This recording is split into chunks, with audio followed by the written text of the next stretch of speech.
All right, let's move on. The so-called cosmological argument that there is, if there's things that have cause, there has to be a sufficient cause and then a first cause, and that you cannot have an infinity of one thing causing another, but you have to stop someplace. Okay, well, I see basically three problems with cosmological arguments as argument for the existence of God.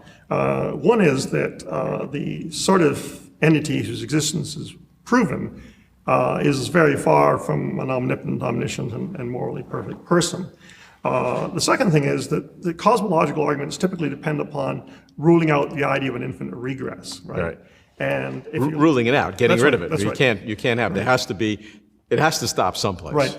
But if you look at formulations of cosmological argument by people like St. Thomas Aquinas and so on, you can show that the ruling out of an infinite regress involves, to speak, a fallacious sort of argument, right?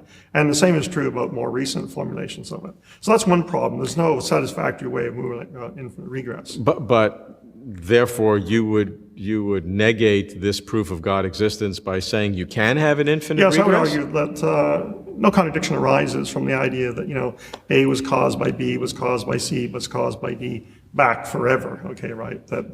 That's a perfectly, so to speak, coherent proposition. There could be a world where you had that infinite regress. Intuitively, that just doesn't feel good. Well, I mean, the thing is that something has to, either reality has to begin at a certain point. Correct. All of reality just pops into existence. And I don't know whether you think that feels good or not, right? Not that my feeling good means anything. Right. But the other thing is, what the theist has in mind is the idea that God created the physical universe, okay, right?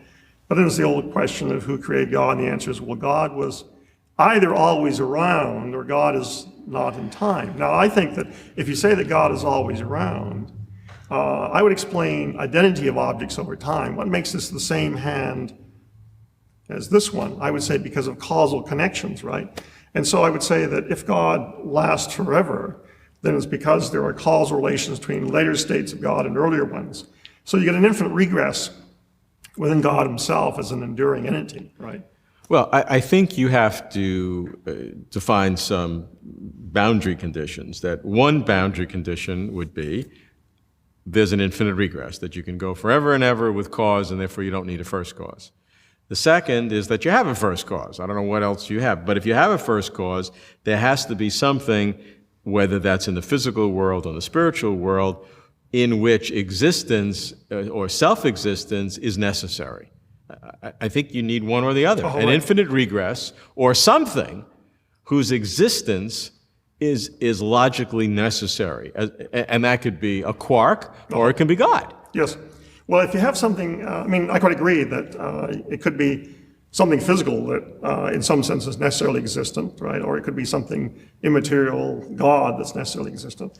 I think that in a strong sense of necessarily existent, you mean that its non-existence is logically impossible.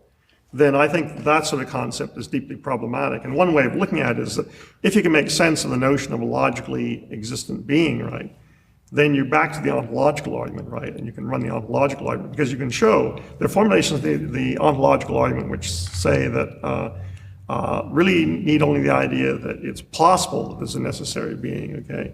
And once something like that is granted and a little more, okay, the argument is off and running, right? And so I think the conclusion one has to reach is that leaving aside abstract objects, okay, like numbers and so on, right, that the idea of a logically necessary being is a very problematic idea. But your only alternative is an infinite regress of physical causes. Either that or reality just popping into existence, right? Yeah, none of the alternatives sound very good. Well, I don't mind the infinite regress alternative myself, but the popping into existence alternative doesn't sound very good to me. Yeah, infinite regress, I'd have a little trouble with that one. All right, let's move on. The teleological argument, which says that life, intelligence is the end result to which the whole universe has been leading to. Right, okay. Again, an extremely important argument. Famous formulation by Paley, who compared it with finding a watch in a desert island, the interrelation of the parts. If you've never seen a watch before, he'd say it must have been designed by someone. Paley says, look at the human eye. Isn't the interrelation of parts just as striking and so on? So he thinks that life provides an excellent reason, concluding that it must have been designed for life. David Hume criticized the teleological argument, but I think Hume was laboring under a serious problem. Hume died in 1776. It was 1859 before, so to speak, the intellectual resources that are really necessary to answer the teleological argument appeared, namely the theory of evolution. So I think that everything turns upon the theory of evolution. And so what happens in contemporary presentations of the teleological argument is they attempt to attack evolution. They argue that microevolution, as it's called, small changes in animals and so on, but no macroevolution. Right. All right, let's move on to the probably the most powerful contemporary argument that is also a design argument for God is the so-called fine-tuning argument that physicists point to. What do you say about that? Well, there are a number of things said, but I want to say two things mainly. The first is the way the argument goes is that the probability of having laws that would lead to a development of the universe that would be one where life was possible is higher if God exists than if God does not exist, right? And what people attempt to show is that the probability of life, if you just pick laws at random, okay, would be very low. But what they actually do is they consider changing one of the fundamental constants in a given law, and they show that the range within which you could change that and still enable life would actually be quite narrow. But there are various problems with that. A colleague of mine has considered something different. He's asked, what happens if you were to randomly change all of the constants? Keep the same general form of laws, but rather than changing one at a time, you randomly changed all of them. And he looked at doing this, and the result was that in half of the universes that result, you'd have stars of the right sort that would live long enough to provide the fuel for life, okay? Now, more work needs to be done on that, okay? But as things stand, the argument is unsatisfactory because it considers changing only one constant at a time rather than randomly changing all of them, right? And there's good reason, based on the work of my colleague, to think that that leads to quite different results. And it turns out not to be all that unlikely that you'd have a universe with laws that would enable the development of life.